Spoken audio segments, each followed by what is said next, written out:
I'm going to talk to you about respecting differences between people because it makes me terribly angry and terribly sad that some people think they're less important than others just because they're different.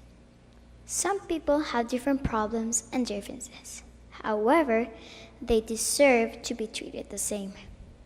We need to help them. We need to give them a hand. A very good way to help is just by respecting them. For example, I wouldn't laugh at them. I would laugh with them. However, we need to treat others the way we would like to be treated. Why do we need to respect others? In my opinion, we need to respect others because at the end, we all have the same value. Today, I'm going to tell you about a friendship of mine that is a little different than you might expect. This is one of my best friends, Stephen.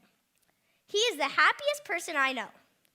Stephen is 44 years old and has autism. Let me start by explaining how we became special friends. When my mom was just 13 years old, she was in the high school cafeteria about to have lunch with her friends. Then she passed a table of kids with special needs. Stephen was a boy at that table. He shouted out, "Hey, what's your name? Come sit with me." My mom sat down, and in that moment, a special friendship began. Stephen asked my mom 3 questions. He wanted to know what she was having for lunch, her phone number, and if they could be friends for 40 years. As my mom gave him her phone number and said yes, he clapped with excitement and said, "I will call you every day."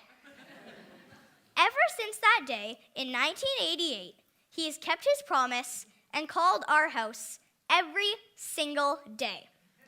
When I was born, Stephen was a special part of our family, and I've grown up calling him Uncle Stephen.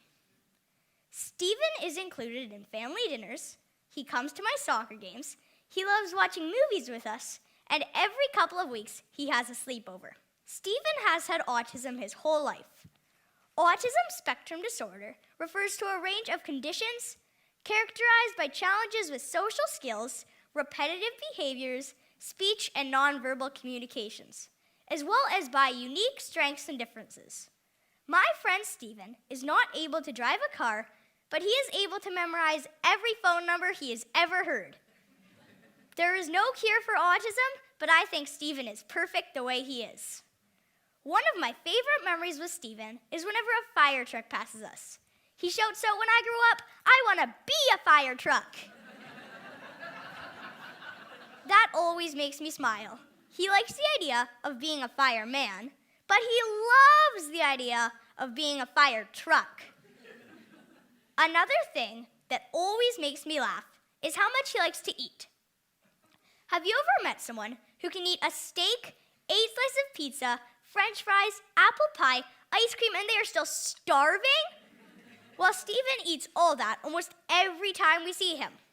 Finally, One of my favorite memories with Steven is when we play hide and seek. He always hides in the closets. I love playing hide and seek with Steven. It always makes me smile. But not just me. He makes everyone smile. I don't think we need a cure for autism, just like we don't need a cure for freckles.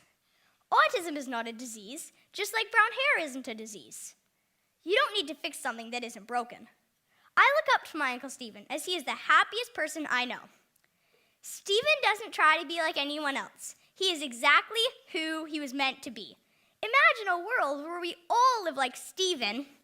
Find out what makes you different. Don't be afraid to stand out. Wake up, jump out of bed, and be exactly who you are. We are all a little different, and that's awesome.